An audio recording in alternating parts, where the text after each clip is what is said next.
vous êtes senti quand il a fallu remettre le pied à l'étrier et en fait se remettre en situation de danger de, typiquement, hier vous avez projeté la série à un public, est-ce qu'ils vont aimer, est-ce qu'ils vont accrocher, est-ce qu'ils vont comprendre, est-ce qu'ils vont suivre, comment vous vous êtes mis dans l'ambiance? C'était particulier parce que je pense qu'il y a c'est un festival, donc il y a des gens qui sont dans une curiosité et qui sont avides d'images, donc tu as des gens qui étaient dans la salle qui n'avaient pas vu la première saison.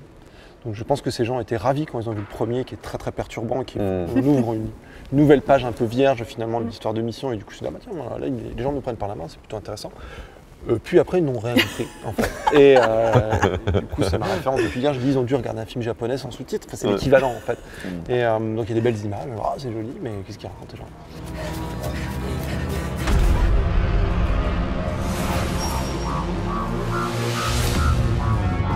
On montre aussi seulement 3 épisodes et il y a ce côté. Moi je trouve que c'est à la fois une force et une frustration dans un festival de séries, c'est-à-dire qu'on voit très peu de choses, donc on s'ouvre l'esprit, on se dit putain j'ai envie de voir la suite ou pas. Et pour nous auteurs, enfin pour moi réalisateur, il y a une vraie forme de frustration puisque c'est comme si on arrêtait un film après la première bobine. Quoi. On a envie que les gens aillent jusqu'au bout et qu'à la fin ils viennent vous taper dans le dos, ah mais c'est super ce que tu as fait à la fin en fait. Frankie, si tu passes de l'autre côté, tu reviendras peut-être jamais. C'est vrai que quand on présente à un public nombreux, visiblement captif, dans une salle de cinéma avec un écran de 10-15 mètres, c'est le meilleur de la série rencontre le meilleur du cinéma, c'est-à-dire les conditions techniques. Et on a envie qu'ils voient tout, quoi, en fait. Il y a un décollage dans l'épisode 2, et là, franchement, sur le grand écran, avec le son bien d'une salle pleine, c'est quand même un sacrément cinoche, quoi, même si c'est de la série.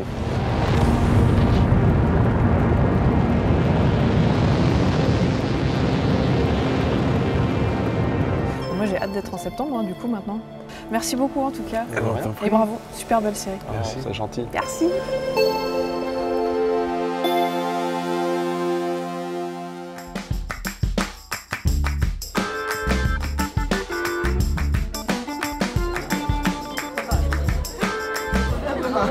Allez, on rigole, les copains.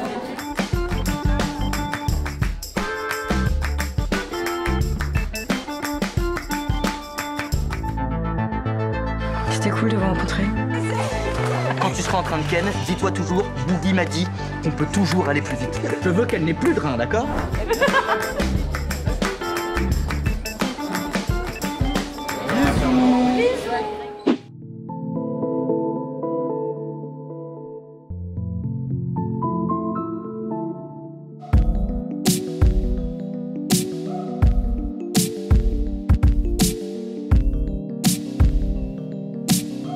What year is it?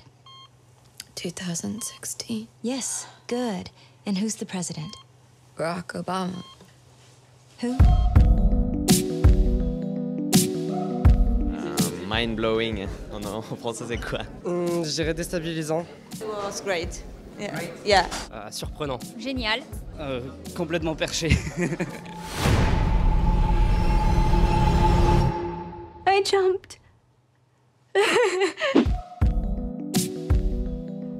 You know, there have been 1 or 2 times in my career when I had to stop and think, you know, why am I doing this? Yeah. And rather than doing it for some kind of outside success or, you know, sense of achievement, I had to go back to this idea of wanting to connect with people. Yes. And so I think that when I left network television and started working with Matt Weiner, yeah. that was very defining.